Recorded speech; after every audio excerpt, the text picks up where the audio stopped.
Entre le texte coranique et la Bible, lequel des deux textes est barbare envers la femme? Si cette interrogative a longtemps bousillé le cœur des humains, c'est parce que la femme, elle est considérée comme un être fragile par rapport à l'homme.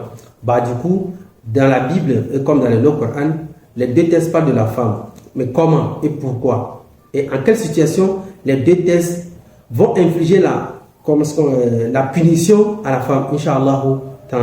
Et quel genre de punition, pourquoi et comment? Bienvenue à tous, j'espère que vous allez tous bien, alhamdoulilah. Ismaël aussi pour vous servir. Si vous ne vous êtes pas abonné, pensez à le faire sur YouTube et sur Facebook comme TikTok. Nous faisons des décryptages de la Bible et du Coran, Inch'Allah. Revenons à notre sujet du jour. Regardons dans la sourate 5, verset 38, pour voir ce que le Coran dit à propos de la femme. Allah dit, sourate 5, verset 38, le voleur et la voleuse, tous deux couper la main en punition de ce qu'ils se sont acquis et comme châtiment de la part d'Allah. Allah est puissant et sage. Au verset 39, il est dit, mais quiconque se repent après son tort et se réforme, Allah accepte son repentir car Allah est certes pardonneur et miséricordieux. Du coup, dans le texte coranique, on peut ou on doit couper la main de la femme, non seulement la femme, et l'homme aussi.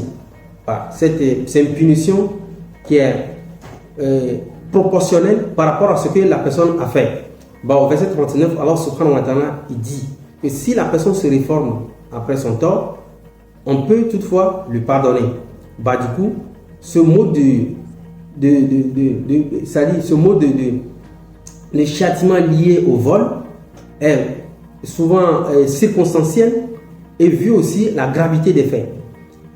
Sur ce code coranique ou islamique, les chrétiens ils vont jusqu'à en vouloir, jusqu'à proférer des propos comme quoi le Coran inflige la punition de lynchage de la main de la femme. Il faut amputer la femme de sa main. On ne sait pas, mais nous allons voir dans la Bible pour voir si réellement la Bible aussi elle fait état de ce genre de choses, Inch'Allah.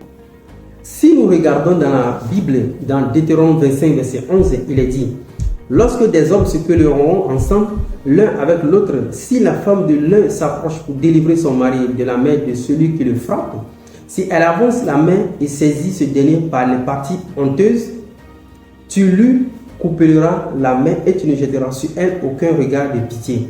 Du coup, il s'agit de deux hommes qui sont en confrontation. Et si la femme de l'autre s'avance pour délivrer son mari de la main de l'autre, jusqu'à elle envoie ses parties vers sa main vers les parties honteuses de l'adversaire de son mari, du coup, cette femme, il faut qu'on lui coupe la main.